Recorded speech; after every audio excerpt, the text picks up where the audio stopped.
kun valvomoon on kirjauduttu kohteet osiossa näkyy ne kohteet, mihin sinulla on pääsyoikeus. Yksittäisen kohteeseen pääsee avaannapista sisälle ja tässä näkyy kohteen etusivu. Kohteessa on päiväkirja, osoitteet, tehtäviä, jos niitä on, esimerkiksi suodattimien vaihto, vuosihuolto. Muistinlaput näkyy etusivulla.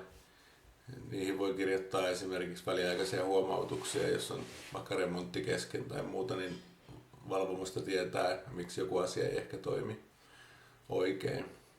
Sitten kaikki laitteet, mitkä on liitetty valvomoon, niin niistä voi haluttuja arvoja näyttää etusivulla. Ehkä kohteen tärkeimmät asiat, mitä nyt haluaa sinne nopeasti nähdä.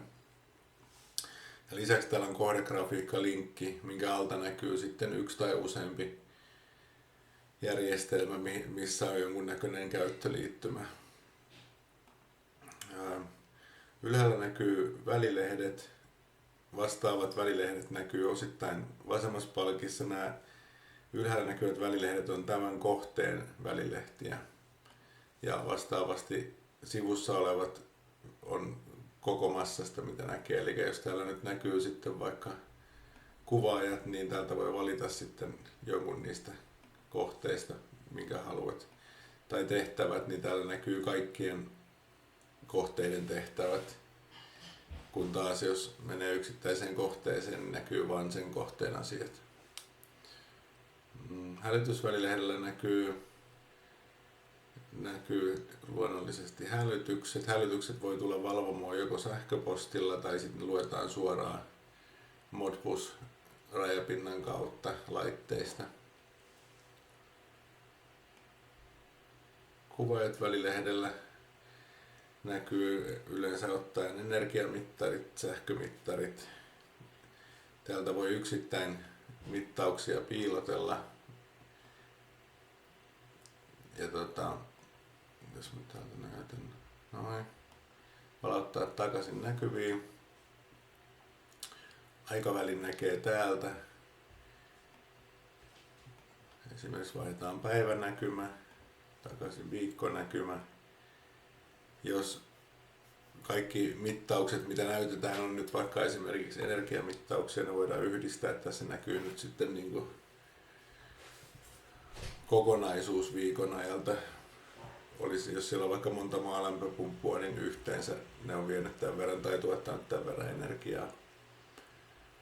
Ja täällä sitten näkyy, mitä kaikkia näytetään. Eli täältä luonnollisesti tämä näytti nyt kaiken, mutta jos täältä otetaan ylimääräiset pois, niin tässä on nyt vaikka pelkästään maalämpöpumppujen tuottoa. Aikaväli on sitten normaaliin tapaan. Näytetään kalenterin kautta. Sitten trendit. Trendeissä näkyy sitten ihan normaalisti esimerkiksi täällä on vaikka lämmityspiiri, 10 minuutin käyrä. Voi olla vaikka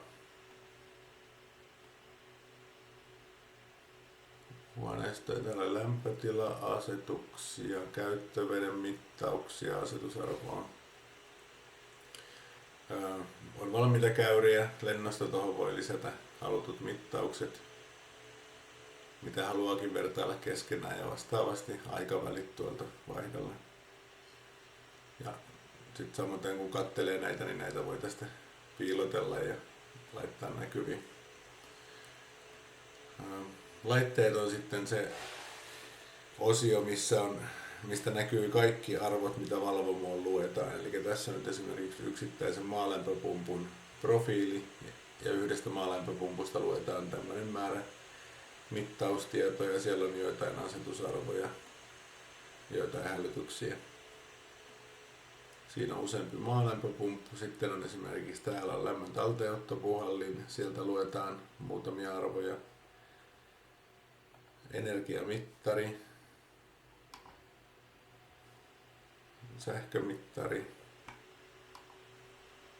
Täällä kohteessa on vielä lisäksi aurinkopaneelit. Niistä luetaan vain olennaiset valvomoa varten. Ja sitten yksittäisissä laitteissa voi olla käyttöliittymä, että esimerkiksi tässä kohteessa niin lämmönjakohuoneessa on koko kohteen käyttöliittymä, mutta esimerkiksi jokaisessa lämmön talteenottopuhaltimessa on oma pieni automaatio ja sinne voidaan tehdä sitten grafiikkalinkki valvomosta, niin päästään suoraan yksittäiseen puhaltimeen kiinni. No sitten täällä on samaten aurinkopaneeleissa on käyttöliittymä, eli muidenkin osapuolien tekemiä järjestelmiä samassa kohteessa voidaan liittää valvomoon niin, että saadaan yksi paikka, mistä pääsee kaikkeen käsiksi. Täällä kohteessa on sitten varsinainen valvomo, on kunnon kosketusnäyttö, mihin on kerätty sitten talon kaikki ominaisuudet. Eli tässä on vähän maalämpöjärjestelmää ja energiamittauksia ja tuossa on vastaava LTO-puhelin, mikä äsken näytettiin tuolta suoralla linkillä ja ulkovaloa, saunaohjauksia. Siinä on niinku etälinkki suoraan kohteeseen. Täällä oli vielä vesimittarit, huoneistokohtaiset vesimittarit, niin niistä näkee suoria arvoja tuosta.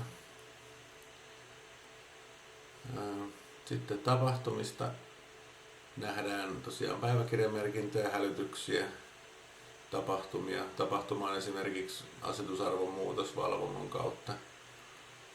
Sitten otetaan vähän pidempi väliin, niin sieltä pitäisi jotain löytyä. Eli ne tulee tähän sitten sekaisin. Siinä on sähköposti tai siis hälytystä ja on sitten päiväkirjamerkintää. Ja näistä saadaan sitten yhdisteltyä asioita, että mitkä asiat liittyy toisiinsa, niin lähinnä ehkä viahakua varten on tämmöinen osio.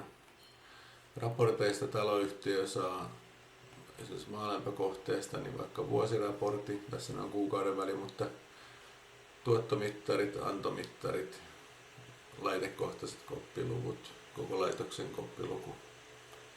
Sitten voi olla aurinkopaneelijärjestelmä, siitä annetaan tuottoraporttia. Tehtävät on tosiaan esimerkiksi suodatinvaihto, vuosihuolto ja vastaavia, niin sitten niistä monesti tehdään päiväkirjamerkintöjä. Saadaan talohistoria sitten tallennettua. Täällä näkyy sitten tavallaan päiväkirjamerkinnät, mutta myös tehtävät, mitä ei nyt päiväkirjaan on merkattu, niin täällä näkyy aina, jos on tullut joku työnkuvaus, mikä vika ja sitten kuka on tehnyt ja mitä on tehnyt. Tänne saadaan sitten koko kiinteistö huoltohistoria pikkuhiljaa kerättyä, niin tiedetään mitä kiinteistössä on tapahtunut. Ja sitten viimeisenä on vielä tiedosto-osio, missä voi olla esimerkiksi automaatiokeskuksen kytkentäkuvia. Sitten sinne yleisesti laitetaan jotain huoltoraportteja, mitä on tehty. Ja täällä nyt saattoi olla joku, täällä ei muuta ollutkaan, itse asiassa ei ollut vuosihuoltoa. Mutta sinne saadaan erilaisia tiedostoja talteen, kaikki mikä liittyy järjestelmään, käyttöohjekirjoja esimerkiksi luovutuskuvia ja jotain semmoisia, mitkä liittyy asiaan. Ja valvomoon voidaan liittää mikä tahansa Modbus-laite. Silloin siitä voidaan lukea arvoja suoraan valvomoon. Voi olla myös järjestelmä, missä ei ole Modbusia, mutta siinä on jonkunnäköinen käyttöliittymä, niin silloin me voidaan tehdä sinne vähintäänkin grafiikkalinkki. Pääsieltä saisi kaikki kiinteistön järjestelmät yhteiseen hubiin. Ja se voi olla tosiaan vaikka joku turvakamerajärjestelmä, mihin sitten kirjaudutaan erikseen, mutta täältä voisi tehdä sinne linkin. Siinä noin lyhkäisyydessään, mitä kaikkea valvomasta löytyy.